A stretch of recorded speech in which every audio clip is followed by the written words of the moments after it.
ભરૂચ જિલ્લામાં છેલ્લા 2 દિવસ દરમિયાન નર્મદા નદીમાં 2 અલગ અલગ સ્થળોએ બિનવારસી મૃતદેહ મળી આવતા ચકચાર મચી છે. કુકરવાડા ગામથી નદી કિનારે એક અજાણ્યા યુવકના મૃતદેહ મળી આવ્યો હતો, તો બીજી દિવસે ગોલ્ડન બ્રિજની બાજુમાં આવેલા રેલવે બ્રિજ પાસે નદીના પાણીમાં ભરાયેલા ખાડામાંથી વધુ એક અજાણ્યા યુવકનો મૃતદેહ મળી આવ્યો હતો. ગઈકાલે કુકરવાડા ગામની નદી કિનારે એક અજાણ્યા યુવકના મૃતદેહ ગ્રામજનોએ જોયો હતો. ઘટનાની જાણ થતાં સામાજિક કાર્યકર ધર્મેશ સોલંકી પોતાની ટીમ સાથે સ્થળ પર પહોંચી મૃતદેહ બહાર કાઢી ભરૂચ સિવિલ હોસ્પિટલ ખાતે લઈ ગયા હતા તથા પોલીસને જાણ કરી હતી.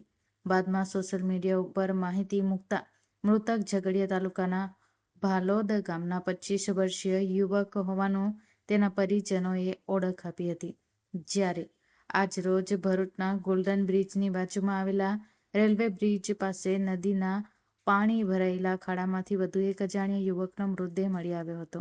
સ્થાનિક નાગરિકોએ મૃતદેહ જોયા બાદ સામાજિક કાર્યકર ધર્મેશ સોલંકીને જાણ કરી હતી. સોલંકી તથા તેમની ટીમે મૃતદેહને બહાર કાઢી અંકલેશ્વર બી ડિવિઝન પોલીસને જાણ કરી હતી. ત્યારબાદ પોલીસ સ્થળ ઉપર પહોંચી મૃતદેહના વાલી વારસોની શોધખોળ શરૂ કરી હતી.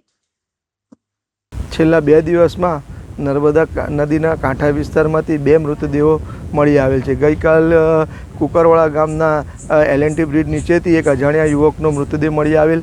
તેની પ્રાથમિક તપાસ કરતાં તે ભાલોદ ગામના વસાવા સમાજનો યુવાન હોય તેમ તેના સગાવાલાએ આવીને ઓળખી બતાવેલ.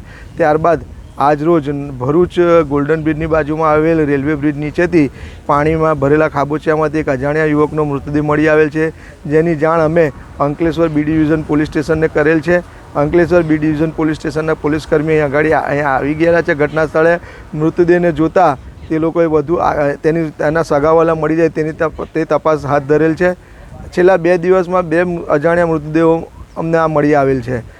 જે સરદાર સરોવરમાંથી પાણી છોડવામાં આવેલું ત્યારબાદ જે પાણી વધારે પ્રમાણમાં નદીમાં હતું ત્યારબાદ પાણી ઓસરતા આ મૃતદેહો મળી આવેલ છે.